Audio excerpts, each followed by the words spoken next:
Hello everyone, this is Ash and Simon again from the Nice Game headquarters in Bonn with our newest edition of Battlegrounds and Eras in Vampire the Masquerade Heritage. That's right. In this video, we're going to be looking at the 5th era and the battleground that comes into play. This is throughout the 18th century. Yes, the entirety of the 18th century. And we're going to be looking at the court. If you haven't seen the previous videos and you're very confused by what's going on here, we are basically doing a single video on each era, each of the 7 eras that comes out in play, and the new battleground that you'll be fighting over in Vampire the Masquerade Heritage. So a very important element of Vampire the Masquerade is court intrigue. And with this battleground, we're taking a closer look at that. So what that means is you'll have a prince, you'll have primogents, you'll have sheriffs and harpies basically locked in power struggles. And we represent this on this battleground in the game. Right, and if you're not familiar with these terms, we're going to go through them quickly. So there are 4 titles that are available in this particular city, and these are actually going to be taken to specific characters in players' bloodlines. So a specific character will be the harpy or the sheriff or the prince or the primogen. Now, the first of these that gets sort of assigned to characters is the harpy. And these are the kind of masters of social manipulation. They keep the kind of the wheels of vampiric society kind of rolling around somewhat pleasantly, somewhat without bloodshed. If that fails, the next title that we assign is the sheriff, and these are the heavy hitters and the enforcers. They could be kind of vampire cops, or they could be just the hitmen hired by the particular prince. It depends on the city. Next, we have the primogen, who are typically multiple vampires, but these are the kind of the aristocrats, the contenders for the final title, which is the prince. And in this battleground, all of these titles are going to be taken by specific vampires in bloodlines, and then we're going to score points according to the vampires that you have in your bloodline. The final thing there is that in this battleground, if you manage to slay a vampire with a title, you're going to take that title for yourself. But we'll get into that next. As always, every turn, every player is going to have to recruit a character into their bloodline. When we do this, we're going to look at every one of the 3 gems, and they're going to have some impact on every one of the 3 battlegrounds. So in this case, the courts, we're looking at the red and the green, which is the first gem you can see on the region. Now, when we recruit, it's very simple. All we're going to do is take one of the clan politics markers and move it from out of the city into the city, and flip it, if necessary, to the side of the character that we've just recruited. The regent is, of course, High Clans, and she's going to back that. Now, sort of like the Inquisition, in these cases, that's the end of the impact of the battleground.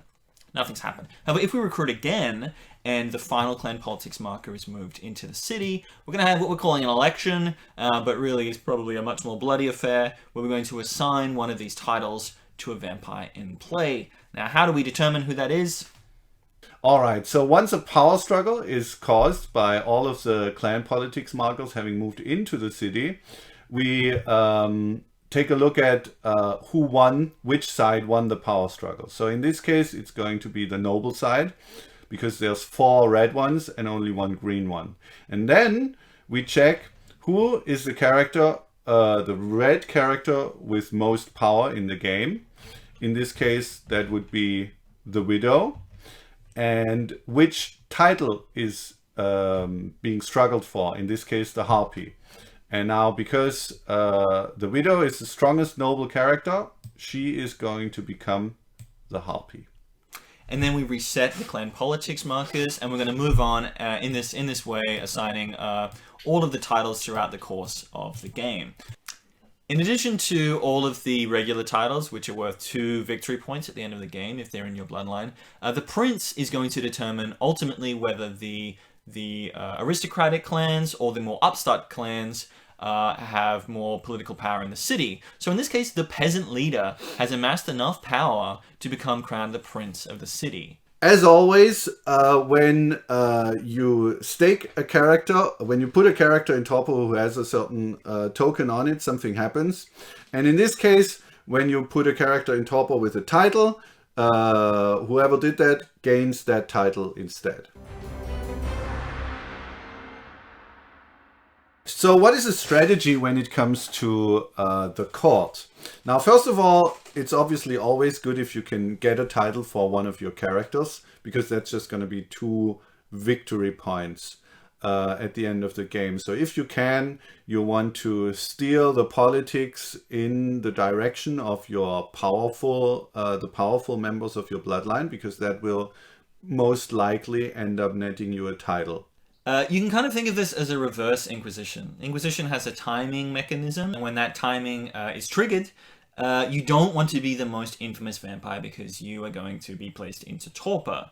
Now, this has sort of the opposite effect, which is that when the timing mechanism is triggered, you do want to be the one with the most power because you're going to get some bonus out of that. There are a couple of sort of caveats where it's not always necessarily as simple as you just want to get all the titles that you can. One of those is that once you receive a title, you're going to become a target from the other players. So depending on the battlegrounds and the clans that are in play, they will be trying to hunt your sheriff or your harpy down to take that title for themselves. The other thing is that vampires can only have 1 title, which means that if you are investing in a red-green strategy where you want to, say, make the green vampires win, as in make the prince green and invest in green, what you don't want to do is win an earlier title with that vampire, because that's going to waste them for claiming the princehood.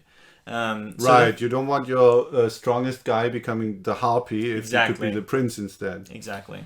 One other thing that I want to mention in regards to the prince, though, is you might not even want or necessarily need it on your own character, right? No. It's if you have a lot of red characters and another player is making a bid with a red character for the prince, you can just as well support them. They'll get 2 points, sure. But you'll you could get much more exactly than they do, if you have a lot of red characters. Which brings up the last point, which is quite common in these battlegrounds where there's specific things in your bloodline. Is you might decide to send the prince into torpor yourself, even though you control the prince, simply because he's of the wrong political affiliation, and then you might rejuvenate him after the fact, getting those points back into your bloodline, but changing who has the title. So again, just like the Inquisition, this is an opportunity for very specific sort of tweaking and nudging. You might steal some power here, assign some there, stake just the right person in at just the right time to get the most points out of it.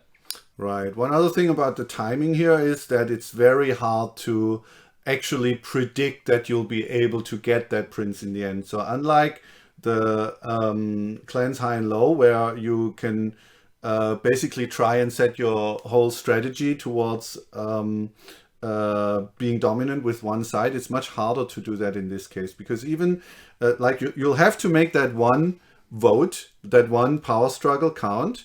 And even if you do, there's a chance for a last round steal where someone just stakes your prince and puts it on the other color instead. That's why you should plan to be the one making the last round steal. Keep just the right scheme up your sleeve that you can bring out in the last round. Right, and see, there's a difference of strategy in that, because I try to tend to try and play it safe and get like a balanced mix of characters so that I profit either way. But obviously, if you can try and go for that power play instead. Yeah. That was it for today's overview on the 5th era and the court battleground. As always, you can check out other videos in the channel if you're interested in Vampire the Masquerade Heritage. You can go to the link in the comments to pre-order the game, and we'll hope you'll give us a follow if you like what we're doing. Yeah, come back for the next video where we will look at the 6th era. Bye, everyone.